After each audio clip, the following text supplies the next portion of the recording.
So we are live. Sorry we're a little late here, jumping on Lance's Lock this Friday night. Happy Halloween to everybody out there. That was one of the reasons it took me a little bit of time to actually jump on here. I had Halloween errands, whatever that means, but I did, and we are ready to roll on this Friday night.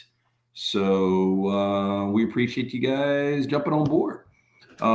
We are going to take any questions or comments that you guys want to talk about here. Week 10 college football. We've got game 6 of the World Series. We've got that play up and available. Just to let you know, at Lance's Lock tonight, where we have 3 consecutive winning days. Again, we've been killing it overall. We've got 3 plays tonight. We've got one in the NBA where we're starting to heat up. The NBA has been an absolute bear the last couple of years, or really just last year, where it was the only sport we were sub 500 in the entire year. And we started out literally, I think we were 0-9 to start the season, but we have heated up over the last 3 days. So we've got an NBA play. We've got game 6, the side between the Dodgers and the Blue Jays. And we have a total in college football where we are 2-0 to start the week in college football. We did lose last night with the Dolphins, a horrendous first half where the Dolphins are down 14-6 and they should have been up, and maybe it's a different game, but Baltimore ends up dominating 28-6. We were catching 7.5, and not a great play there, but we are 29-12 now in the NFL through our starting week 9. So we haven't had a losing week in the NFL. Hopefully that will not start this weekend.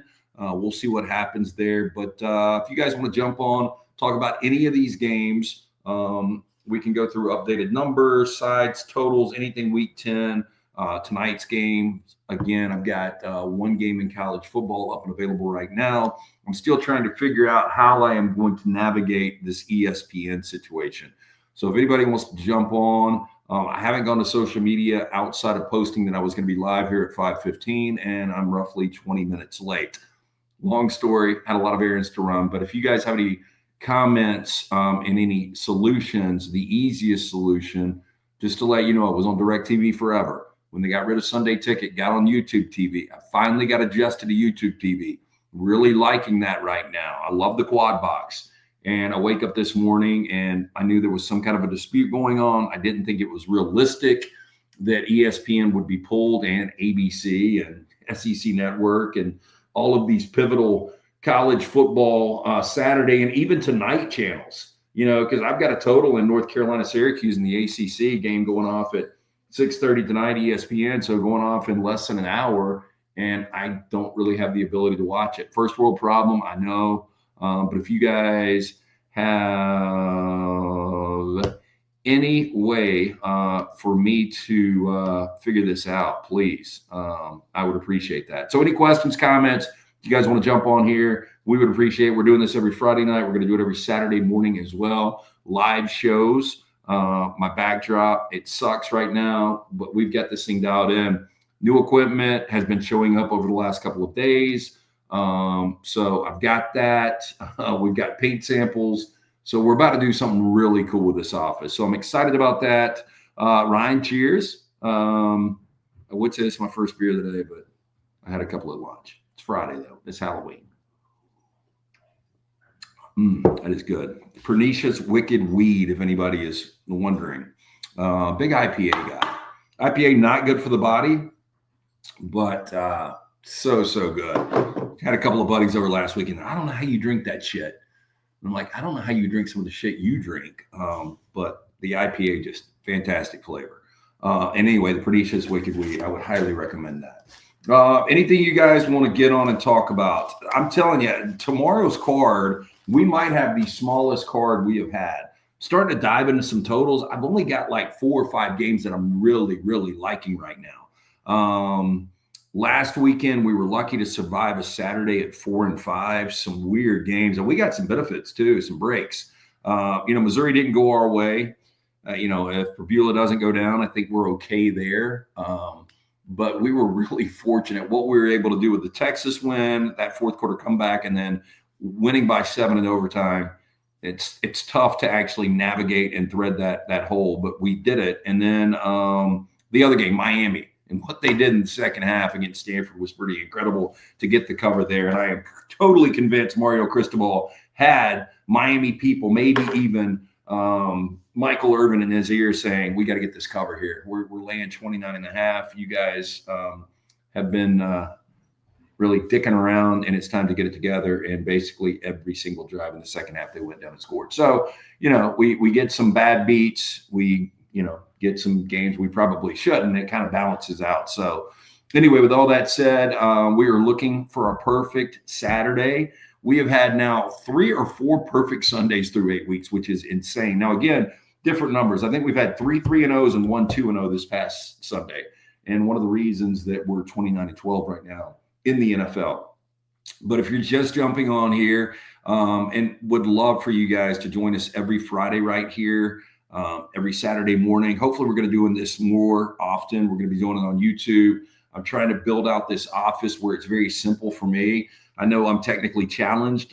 You guys know this if you watch the next round, if you watch the roundtable back in the day. But the funny thing is, when I got into this business back in 1995 and I was doing play-by-play baseball in a wood bat league in Kansas, and some of you guys know the story in the Jayhawk League, I had to travel, and I was the only technical guy. The radio station was out of Guyman, Oklahoma. I had my travel kit with all the equipment. I had to set up each and every remote. Even back when I first started at Jocks, I did a bunch of shows on the road where I would set up myself. I remember doing multiple shows on Monday nights from Nissan Stadium for Titans games. And I remember setting up all my stuff. So I will figure out how to do this, and things will be better. So here we go. Sling TV has a package that is an orange and blue package, $60.99, but half off the first month. But to get the SEC Network, Big Ten, ACC Network, Red Zone, it's an extra $15. I don't have it. Have the Hulu Plus live TV, but they keep raising the prices. So Ryan, I'm in this dilemma right now where, I was spending so much money each and every year on DirecTV because just a multitude of reasons. But all the packages, the sports packages specifically, it was like it would never stop. So you pay for the NFL Sunday ticket. Sometimes they would bill it over 4 months, 4 payments, however they did it. And then you go straight into the NBA League Pass, and then you would go straight into the extra innings. On top of that, you had your premium packages with all the movie channels, and then they would charge you for each additional box. There was a point in time where this sounds crazy. I think I had 16 TVs in my house. Every one of those 16 TVs had a different DirecTV box on it. So the minimum for those was $5 a TV, but if you had the HD TV, those were 10. So I don't even know. I was paying like over $100 just to rent their boxes. So, and I'm not exaggerating, my bill on DirecTV was like $450, $500 a month. So I was like, once they got rid of Sunday Ticket, I was like, I'm all about YouTube TV, the functionality. It took a little bit to get used to that. Now that I'm used to it, they're going to yank down what's going on tomorrow with ABC and ESPN. So I'm a little worried about that. I know that is a big wow, and I was trying to cut costs. This weekend, I'm not worried about it. Whatever it's going to cost me this weekend to get all these games, I'm willing to do. I don't love going and watching games in public. I'm just kind of weird like that. I will sometimes. Actually, last Sunday with the Rams off, I went to 2 different spots and watched the early and then late games. So I'm not opposed to doing it. I really don't want to do it tomorrow, though. I'm kind of excited about what on paper doesn't look like a good slate. To me, the best game on paper is Vanderbilt, Texas. I am fascinated by that game, and we'll get into it in just a second. I'm just trying to set the stage on where we are right now on October 31st, week 10 of the college football schedule, and trying to figure out how I'm going to be able to watch these games, including that Vanderbilt, Texas game starting at 11 a.m. tomorrow Central Time. SMU, Miami, not nearly as excited about that. But, I mean, throughout the day, you just look at the games that you're going to be missing, games that, Vanderbilt, Texas, where do we have? Notre Dame, BC. I like the Irish right now a little bit, kind of back and forth on that game. I don't like BC at all. I'm either, it's one of those lay it, play it, big number, 28.5. But that's a game that we won't be able to see. Cocktail party, obviously, with Georgia and Florida. Other games in there that will be, South Carolina, Ole Miss, Oklahoma, Tennessee, Cincinnati, Utah, which I absolutely love. That game, that will be on the card tomorrow. Right. I can't remember on the next round if you had a play on the Virginia and Cal game. I did not have a play on the Virginia and Cal game. I've been riding Virginia a little bit, and I love Justin Wilcox. Virginia is the ultimate example of having patience with a coach in Tony Elliott, former offensive coordinator at Clemson. Didn't do anything, hadn't had a winning record, and now they're 7-1, best start since 2007, and it's a pretty good team. They were lucky to escape Chapel Hill with a win last weekend where, and I think North Carolina did the right thing going for 2 there, and they were inches away from walking that thing off against Virginia. That would have been an awful loss for the Cavaliers. Chandler Morris is a guy that can turn it over. But I'll tell you the thing that Virginia does and the thing that travels for Virginia when you're looking at them, going out to the West Coast tomorrow. Let me get you an updated number on that. And I'll get back to my point on the Cavaliers here. So that game, 245 ESPN2. Virginia can run the football. I mean, they're averaging 186 yards on the ground. They're also covering 4-2 their last 6 out against the number. Cal has now lost 13 straight against ranked opponents. I don't know if Cal looks at this Virginia team and they're like, that looks like a ranked opponent. And I am going to get an updated number right here on Cal and Virginia. This Cal team, true freshman quarterback, I'm not even going to try to pronounce his name. I am starting him in DraftKings tomorrow because I think you're getting good value off of him. Fernando Mendoza. I did discover him with the Cal Bears a couple of years ago, and he is one of the best quarterbacks in all of college football right now. So we'll see if this kid has the same kind of path under Justin Wilcox. That number right now, Virginia, 6 and 52.5. I got to be honest, if I played this right now, I think I probably would play Cal. I don't feel good about this one. Might lean under on that a little bit, but solid touchdown favorite right there, Virginia is. And maybe they got their scare last week. I thought offensively, Virginia played awful against North Carolina. So this is interesting, though. A little sidebar on Cal, if you guys are wanting a little nugget here. Pretty crazy. Cal's got to go 2-2 to finish 4-4 in the ACC. They have 15 consecutive losing conference records. That is the longest streak right now in the Power Four. So as good as Justin Wilcox has done with limited resources, each and every year they have a losing conference record. But we'll see if they're able to go 2-2. This is kind of a pivotal game for Cal in getting to that point. We'll see what happens there. I don't really plan on playing that game. But to let you know, Ryan, if I was going to play it, I think I would take Cal. I think I'd take the Bears plus the points, but I don't feel great about it. Okay, again, to reset, we've got 3 plays up tonight. We've got one in the NBA where we've really heated up over the last 3 days. Hopefully that will continue. We have a play, Game 6 World Series. We've got the side there, and we have a total tonight in college football. We're already 2-0 on the week for you guys. The total, 6:30 ESPN. If you are like me and you've got YouTube TV, you're going to be searching for a place to watch that. And Ryan has suggested Sling Television.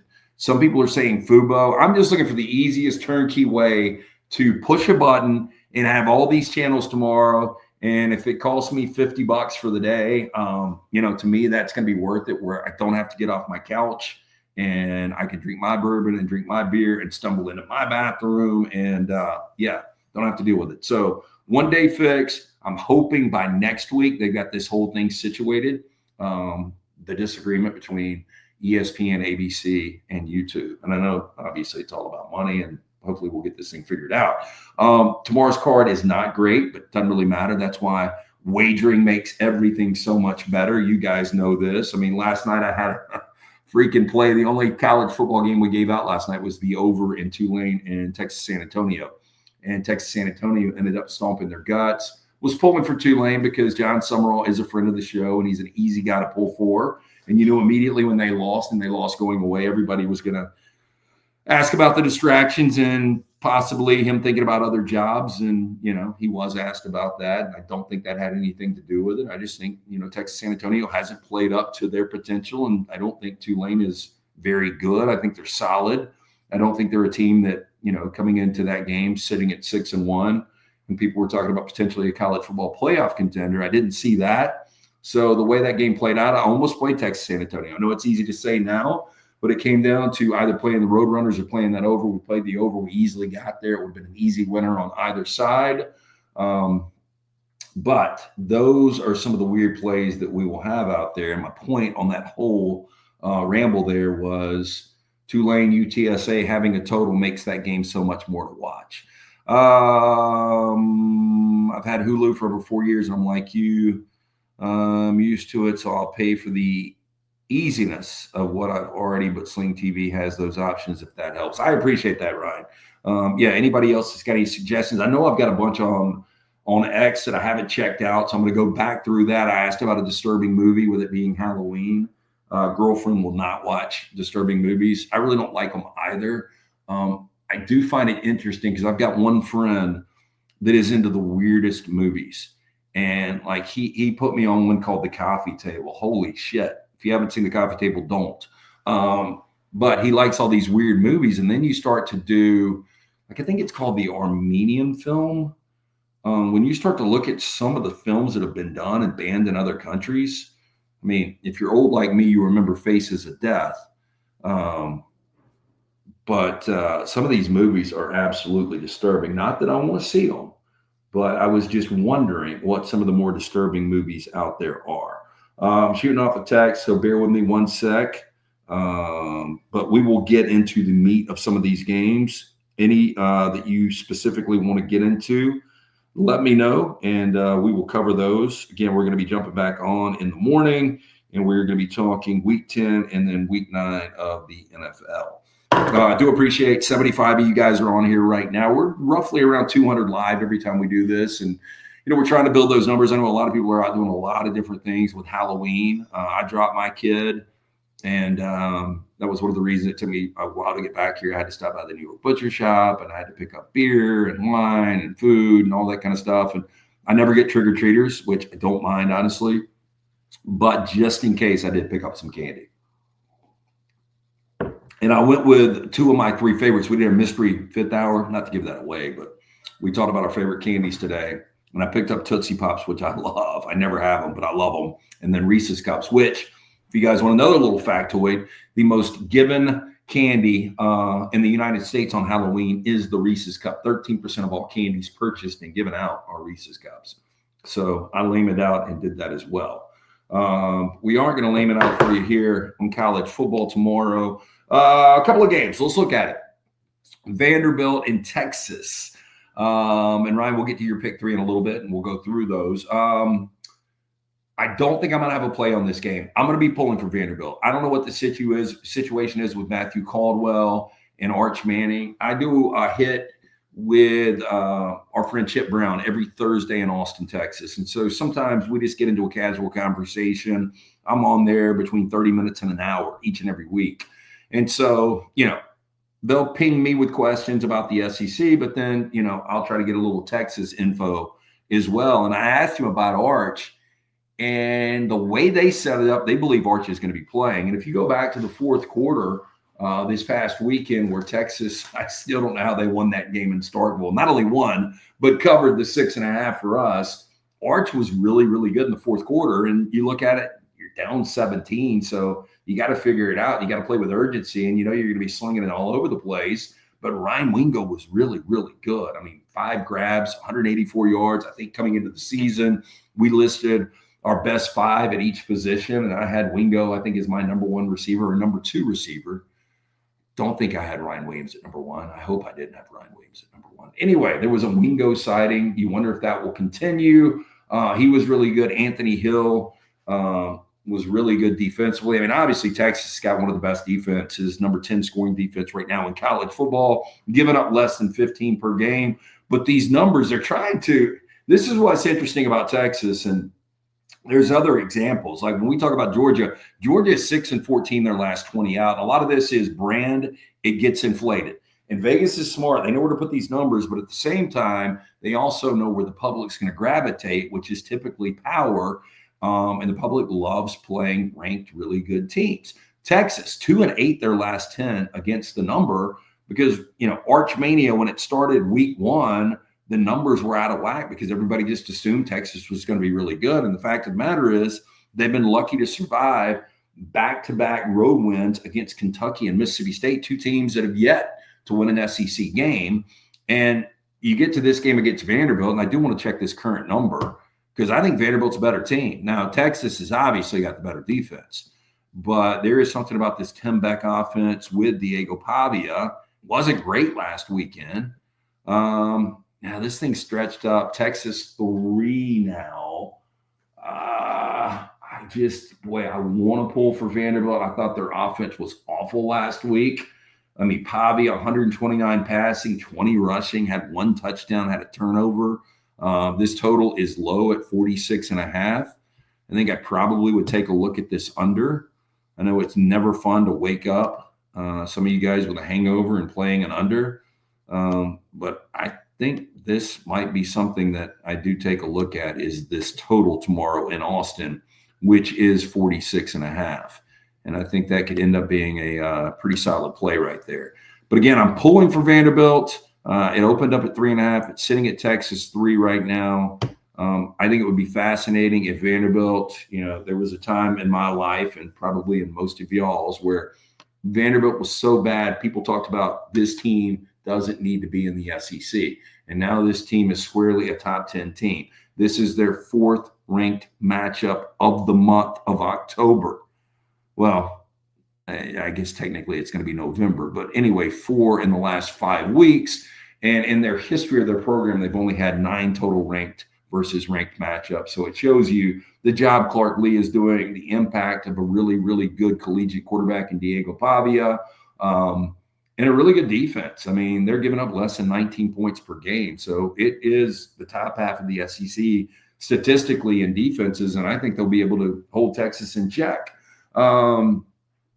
So there you go. Vanderbilt, Texas. I lean Vanderbilt. That's probably an emotional play there, but I do like the under if you guys are looking for a play. So tomorrow morning, what I'm going to do, and I don't know how much longer you guys want to stay on here. Again, any questions, comments, would love to get into it. I will give you my last struck games, the ones that I didn't play tomorrow that were really, really close to being played. And then I will give you my super 10-point teaser, which hit last week barely, but we got there. We had Virginia minus the half against North Carolina. They won by 1. We had Alabama minus 2.5. Easy winner, win by 7 in Columbia against South Carolina. Tennessee was an easy winner against Kentucky. Speaking of Kentucky, Auburn, don't think I'm going to have that game. Both of these teams have been awful as far as getting you to the window. Kentucky 1-4, their last 5 out against the spread. Auburn 2-5, their last 7 out. Both offenses are absolutely awful, and they almost mirror each other statistically when you look at it. Kentucky's got the 94th worst scoring offense right now in college football at 24.1 points per game. Auburn right in front of them at 91st at 24.7. Auburn actually scoring less in conference than Kentucky is. And that might have switched. It might have flipped a little bit. I know Kentucky and Cutter Boley put up some points late in that game against Tennessee. And I know Auburn's defense on the road in Fayetteville really helped out, at least inflating their offensive numbers. Never really understood the scoring offense where you include non-offensive touchdowns, but that is part of it. Cutter Boley, by the way, 5 touchdowns against Tennessee and a blowout loss. I don't think he's going to have that success on the road in Jordan-Hare against Auburn, but I'm not sure if Auburn covers that number. It's a big number. We'll see what happens there. And I think Mark Stoops is becoming more digestible what that buyout looks like when you see what has happened now to James Franklin and Brian Kelly this past weekend. So Ryan says my pick 3 is Iowa State, Utah, and Tennessee. I absolutely love the Utes tomorrow night. It's probably going to be my biggest play on the board. So if you're jumping on right now, I'm going to go on and give you one. I do find it very interesting, and I get this a little bit, how everybody doesn't understand how the Bearcats are getting 10.5 points. The reason the Bearcats are getting 10.5 points is because Utah traditionally at home, not only is Rice-Eccles one of the more difficult places to play in college football when we're talking about West Coast football, and we will say Salt Lake City is West Coast football, but it's also a really, really, traditionally good program. They haven't played well the last couple of years, and they've obviously been shaky in spots this year. But But look, Kyle Whittingham, and I'm waiting to see how much longer he's going to be doing this. This is, in my opinion, a Utah team that is going to get better as the season goes on. And if you go back last weekend against Colorado, absolute domination. And now you get quarterback back in Devin Dampier. So a Utah team that held Colorado to 140 total yards. Devin Dampier comes back in. I got no problem with this thing being 10.5. Brendan Sorsby's been incredible. I mean, this guy in 7 straight wins, he hasn't thrown a pick. So they won, 7 consecutive games they've been covering. But I do like Utah a lot in this spot. As an Auburn fan, I have no faith in them covering this game. Too big of a number, in my opinion. Yeah, back to Auburn and Kentucky. That is a massive, massive number. Let's get an update for you on this. It is a double-digit number for the Auburn Tigers. And again, a game we will not be able to see if you're currently on YouTube TV because of the dispute between ESPN, ABC, and YouTube. So where are we on the current number? 10.5 and 44.5. Another one of those, if I played it, like playing Auburn and under, the combination there is disgusting. And sometimes when you have a disgusting combination, that makes the most sense. So definitely would play this under. I just don't see a path to this thing going over. If Auburn does have one thing going for them, DJ Durkin and that defense, Xavier Atkins, the way he has played, Keldrick Falk, obviously still a stud. He hasn't maybe put up the numbers some people thought, but still very much in the mix to be a first-round guy in May's draft. Okay, so how deep are we? We're going to hang out for about 10 or so more minutes. If you have any games you want to get to week 10, throw it out there. If you have any solutions, Ryan has been trying to help me out. He has suggested that we take a look at Sling for tomorrow, which is definitely a possibility. LT, you're going to see your Rams this Sunday, right? I am not. I am going to see the Rams in 2 Sundays. I have never been to SoFi. I mean, true story, I went to SoFi in May of 23. I got all the way out there in the middle of Inglewood. If you've never been to Inglewood, I don't suggest it unless you've got a plan, unless you know exactly where you're going, which I kind of did. But I got to SoFi, and the only thing open was the pro shop. So I couldn't go in SoFi. I had to walk all the way around SoFi and then walked in the pro shop. And much like our society now, they try to be very balanced on everything. So half the gear is Chargers gear, and there's not a chance in hell the Chargers have the fan base the Rams do. And then half the store is the Rams. So I was peeking and kind of peering through, and you could see a little bit. It was like the ultimate window shopping. I've never been in SoFi. So I get to go there in a couple of weeks. I'm very excited about that because it's a full California trip where I get to see USC in the Coliseum against Iowa, who has been surprisingly good. We rode the Hawkeyes last week, and they dominated Minnesota. And then I get to see the Seahawks and the Rams, which, historically Sean McVay has owned the Seattle Seahawks, but Mike McDonald, new coach, new regime, new quarterback with Sam Darnold, they are a scary team. But I'm very, very excited about that. But I will be watching Rams on the couch against the shitty New Orleans Saints that I hate more than any other team in the NFL.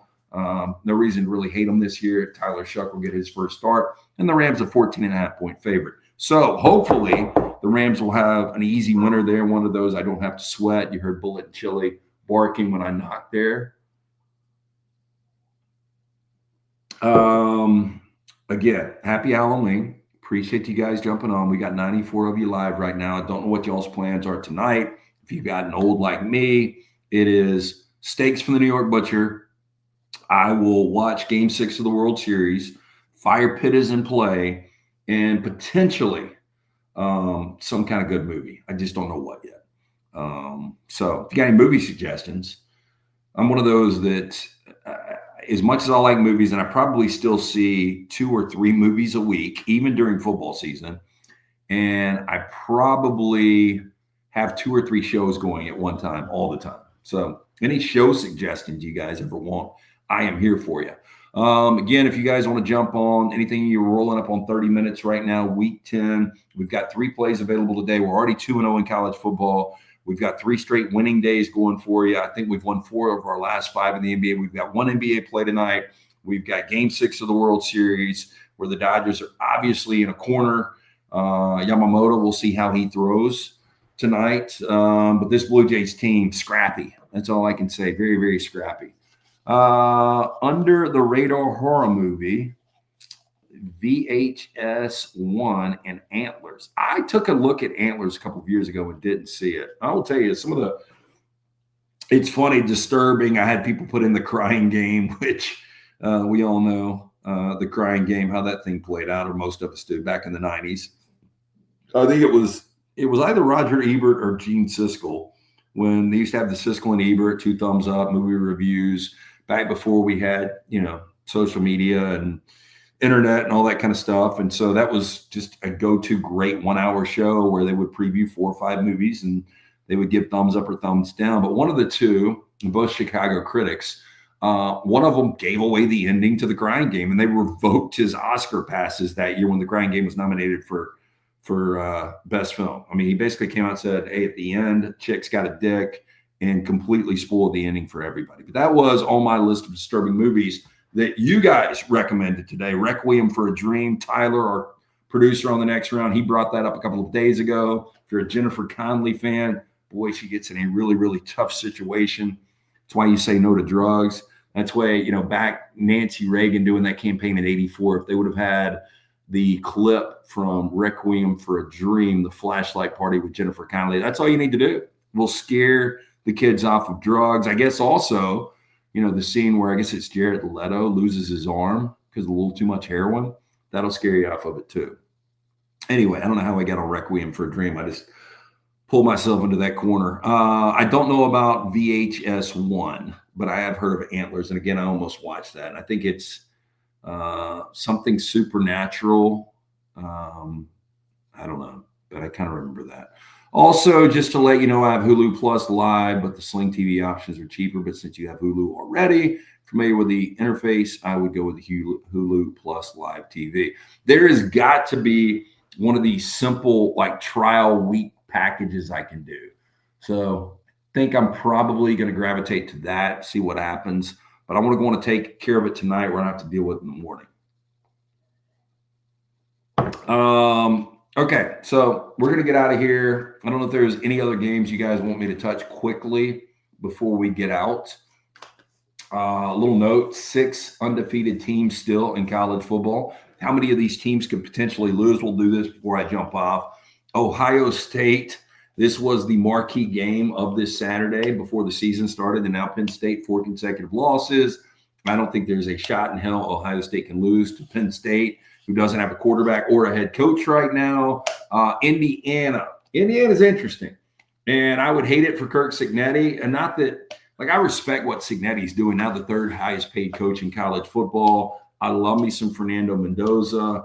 Roman Hemby, I think, is one of the toughest running backs out there. Surratt, what you've got on the edge. I mean, you've got NFL receivers, and their defense is super physical. But what would happen if Indiana lost to Maryland? And Maryland's got a really good defense. I mean, Maryland right now is only giving up 17 points per game, which is a top 20 scoring defense.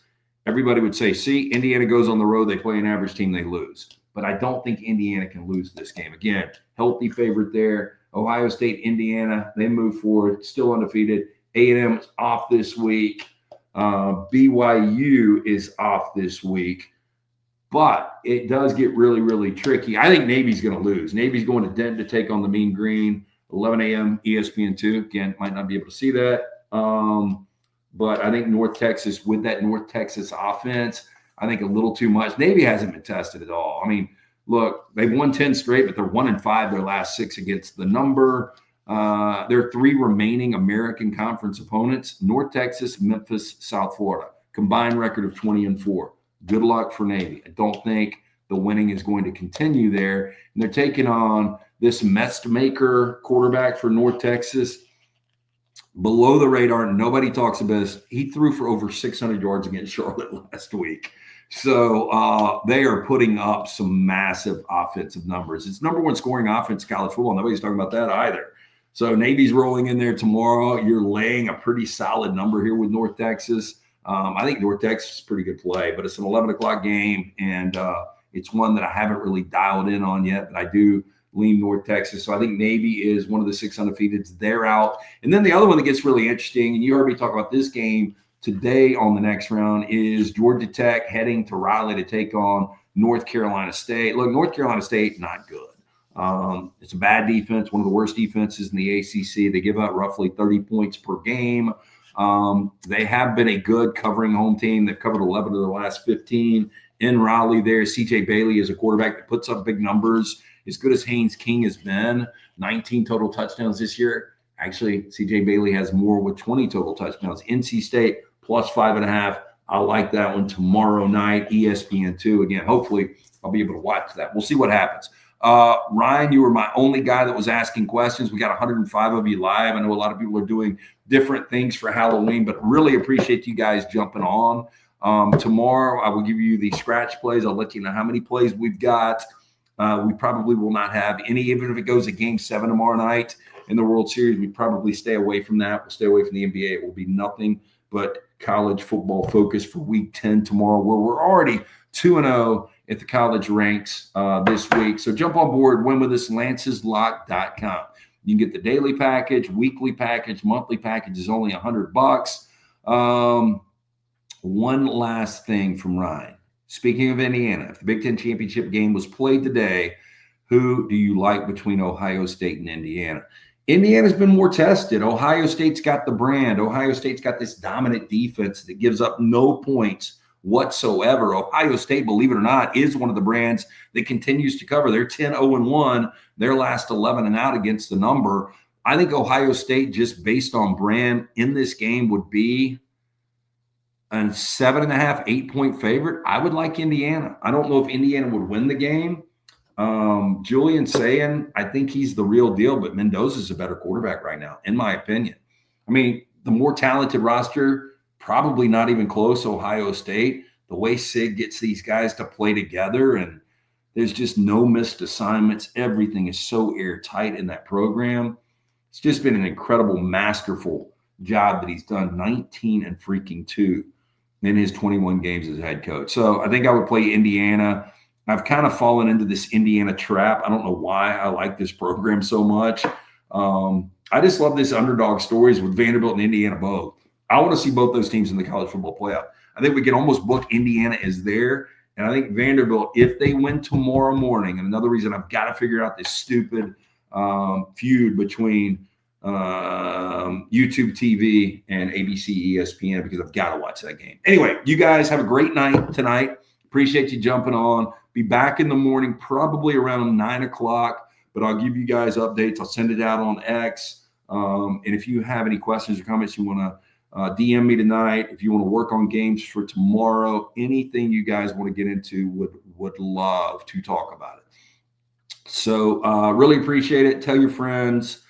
Anybody that likes to wager. I ran into a guy this past Wednesday night at Odie's, and he's like, you guys used to do this thing with Furman where you had all of these picks with the NFL and everything. And like, it's gotten a little tighter. He doesn't do his Bet the Board podcast the way we used to do it. I don't know what I'm trying to say here, but I told him, if you really want to talk about like a wide variety of games, jump on with us on Fridays and Saturdays here, because we can get into every single game. Got no problem going through all of them.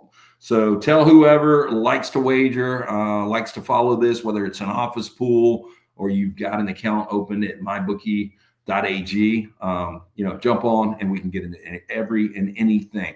Have a wonderful night. Be safe. Happy Halloween. Again, I cannot believe our month of October is almost over. Best month of the year is October. We're going to make it a great November. It's been a great October for us here at LancesLog.com.